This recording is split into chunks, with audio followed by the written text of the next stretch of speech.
there, it's Karen at Simply Living for Him. It is Friday, March 12th, 2021. I'm here to do my daily encouragement video from God's Word. I hope that you find these encouraging. If you do, let me know. Share it with a friend. I've been posting these on YouTube, on Instagram, and on my website. So I hope that wherever you're finding it, it just strikes you at the perfect time. And most of all, I hope that it points you to God's Word.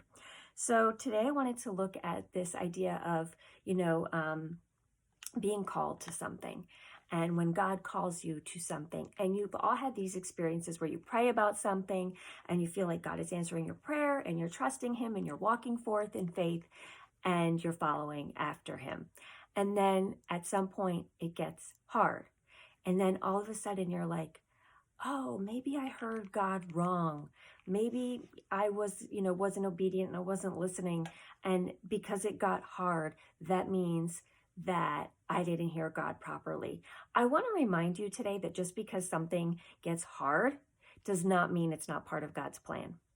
And I know for myself, there's been times in the past where we thought we were following God and it got hard. And, actually we were being disobedient, or we were, maybe not listening, and things fell apart. But there's been other times where we've followed God and we have came across difficulty and challenges, but we realized that those were still part of the plan.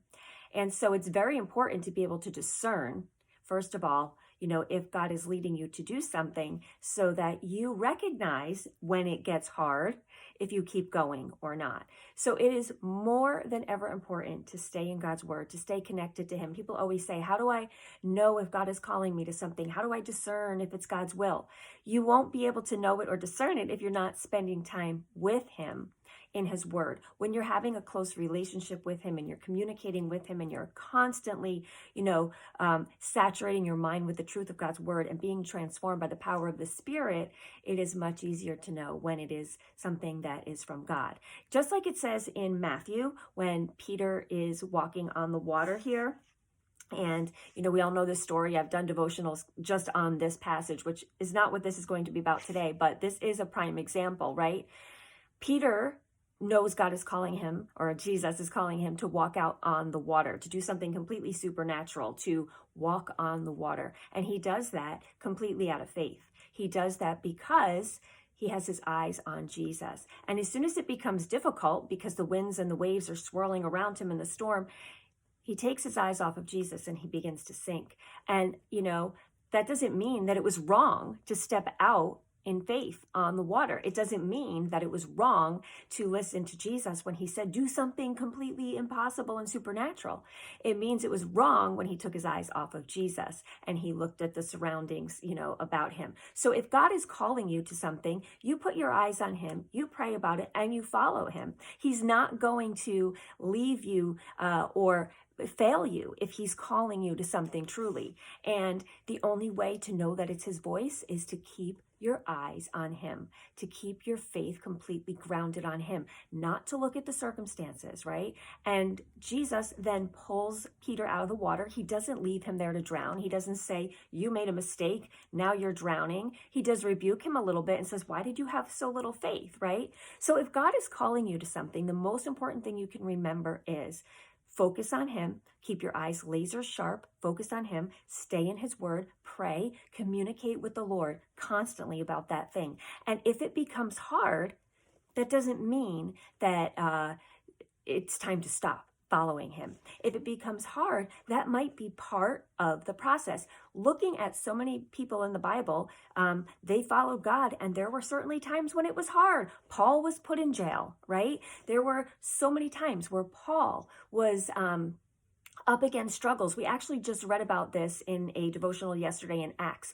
Paul was up against all these struggles and all these hindrances, and he kept going, and he was even put in jail, but he was laser sharp focused on his purpose, that God was calling him to share the gospel. So jail didn't stop him, a shipwreck didn't stop him, persecution didn't stop him. None of these things stopped him because he was laser sharp focused on God. For us, if we were Paul, if we were trying to preach the gospel and we were threatened with our lives, if we were in a shipwreck, if we were, hindered by whatever it was, if we were thrown in jail, would we say, uh-oh, I guess I wasn't listening properly to God. I must stop preaching the gospel. No, you are not hindered by your trials. In fact, those should spur you on, sometimes even further. If you are in God's will, it doesn't matter what fiery trial comes your way. If you are following God, it doesn't matter if it gets hard. It says here in 1 Peter 4:12-13, "Beloved, do not be surprised at the fiery trial when it comes upon you to test you." So number one, don't be surprised. Trials will come, even when you're following God's will. Following God's will is not a promise that things will be easy. In fact, following God's will is probably a guarantee that things will get difficult. It says here, don't be surprised as though something strange were happening to you. Look in the Bible. Every single person who followed God was up against a trial. It says here in Psalm 9:9-10, "The Lord is a stronghold for the oppressed, a stronghold in times of trouble. And those who know your name put their trust in you. For you, O Lord, have not forsaken those who seek you." If you are seeking God, no matter what happens in the circumstances around you, you are safe in his arms. Even if the circumstances around you bring suffering, you are safe eternally in his arms. So don't be surprised. Know that you are protected. Romans 5:3-4 says, "More than that, we rejoice in our sufferings, knowing that suffering produces endurance, and endurance produces character, and character produces hope." The Bible is full of promises and truths that tell us the Lord will never leave us and never forsake us. If we are following him and following his will, we have no fear of trials. Remember these things. Stay close to the Lord so you know that you are following him and you can discern his voice and what is his will. Trust that even when trials come, or even if following his will brings difficulty, know that that doesn't mean you've made a mistake. That it doesn't mean, oh no, I'm not supposed to do this thing because it got hard. In fact, that very thing is the thing you're probably supposed to do. And again, if you are, you might say, well, like we've been in situations, like I said before, where we thought we were following God's will and it got really hard and everything fell apart. And when we look back on it, we weren't really following God's will. We were following our will. So that's the difference. You have to be 100% praying and walking with the Lord and communicating with him. You cannot just expect him to lead you if you are not truly communicating with him every day and praying with him and submitting and surrendering to him. He's not going to lead you into any place where he doesn't want you for a purpose. But remember, sometimes that may bring difficulty. And in the end, it will always bring joy, because our joy is eternal hope in heaven someday with the Lord. No matter what circumstances swirl around us today, remember that that is our ultimate destination, and the circumstances and the things that happen here on earth are preparing us for an eternal glory someday. So don't be afraid. Don't be surprised by trials. Trust the Lord. Keep your eyes on him. Be like Peter walking on water. You can do it when your eyes are fully focused on him.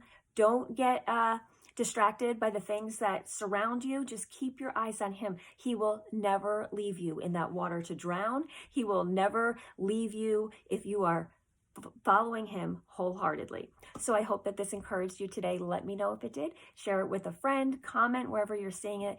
Send me a message if you'd like. I'd love to hear from you. Have a great, great day. And until the next time, I wish you all the blessings and joy in Jesus today.